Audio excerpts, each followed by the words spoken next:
নমস্কাৰ, মোৰ আন এটা ভিডিঅ'লৈ আপোনালোকক স্বাগতম জনাইছোঁ। আজি মই আপোনালোকলৈ এটা নতুন ৰেচিপি লৈ আহিছোঁ। আজি মোৰ ৰেচিপিটোত আছে আলুৰ দম। বলকচোন তেতিয়াহ'লে মইনো আলুৰ দম কেনেকৈ ৰান্ধো আজি আপোনালোককো দেখুৱাম। মই আলুৰ দম বনাবৰ কাৰণে এনেকুৱা সৰু সৰু আলু মই লৈ লৈছোঁ। মই ইয়াক ধুনীয়াকৈ ধুই লৈছোঁ। এতিয়া বাকলিয়ে মই এটা প্ৰেছাৰ কুকাৰত দি এটা চিটি মাৰি সিজাই লওঁ। আলুখিনি এটা প্ৰেছাৰলৈ দি ল'লোঁ। মই আলুখিনি বইল কৰা হৈ গৈছে। মই এতিয়া ঠাণ্ডা হ'লে এই ওপৰৰ বাকলিটো এৰুৱাই ল'ম। কেৰাহী পাতি লৈছোঁ। ইয়াতে মই অকণমান মিঠাতেল দি ল'ম।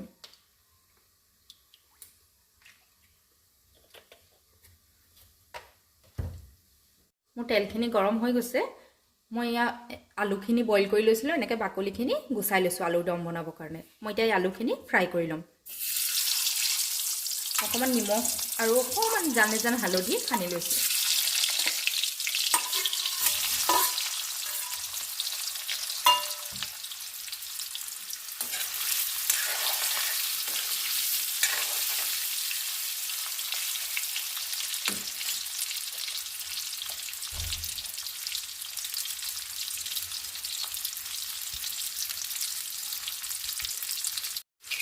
আলুখিনি ফ্ৰাই কৰা হৈ গ'ল। মই এতিয়া কাঢ়ি ল'ম।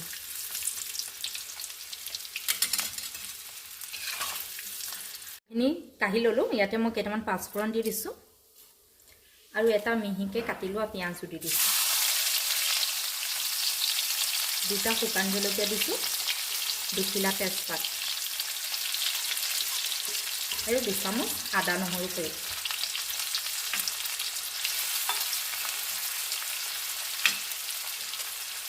মই এইখিনি অকণমান ভাজি ল'ম। এইখিনি ভজা হৈ গৈছে। মই দুটা পিঁয়াজ আৰু এটা বিলাহী মিক্সিত পেষ্ট বনাই লৈছিলোঁ। মই এইখিনি ইয়াতে দি দিছোঁ। এইখিনি মই অকণমান দেৰি কেঁচা গোন্ধ যোৱালৈকে ভাজি ল'ম। মই এতিয়া ইয়াতে 1 চামুচ হালধি পাউডাৰ, আধা চামুচ ৰেড চিলি পাউডাৰ, আধা চামুচ মিট মছলা, আধা চামুচ জিৰা ধনিয়া পাউডাৰ দি দিছোঁ। এতিয়া এইখিনি অকণমান দেৰি ভাজি থাকিম। আন্দাজমতে নিমখ দিছোঁ। অকণমান গৰম পানী মই ইয়াতে দি দিছোঁ। গৰম পানী দি লৰাই পানীখিনি শুকোৱালৈকে ভাজি থাকিম। মছলাখিনি ভাজ খাই গৈছে। মই ইয়াতে ফ্ৰাই কৰি থোৱা আলুখিনি ইয়াতে দি দিছোঁ।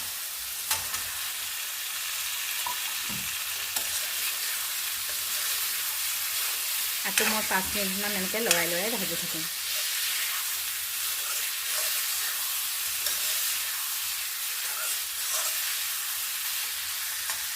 ইয়াতে অকণমান চেনি দি দিছোঁ।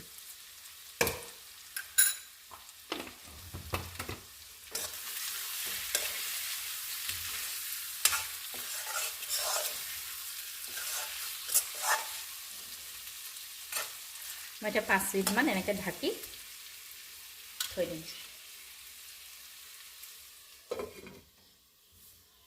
5 মিনিটৰ পিছত আকৌ ঢাকনিখন উদঙাই দিছোঁ।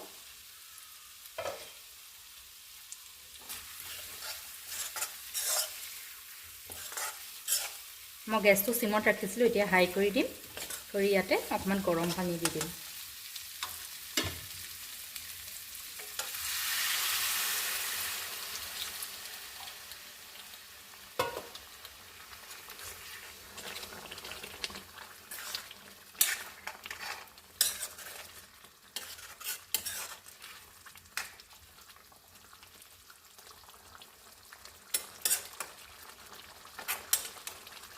এতিয়া 5 মিনিটৰ কাৰণে আকৌ গেছটো চিমত দি ঢাকোন মাৰি থৈ দিম। আকৌ 5 মিনিটৰ পিছত ঢাকনিখন দাঙি দিছোঁ।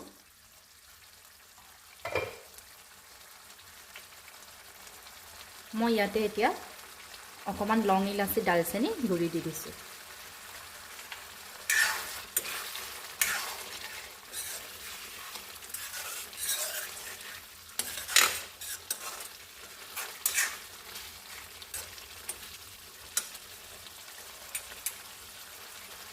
আকৌ মই 5 মিনিটৰ কাৰণে ঢাকন মাৰি গেছটো চিমত দি থৈ দিম।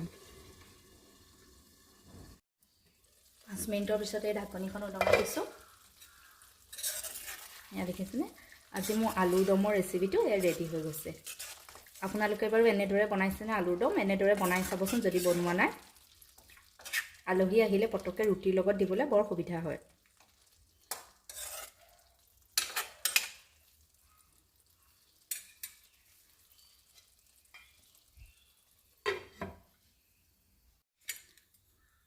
আজি মই আপোনালোকক আলু দমৰ ৰেচিপিটো হৈ গৈছে মই সজাই দেখুৱাইছোঁ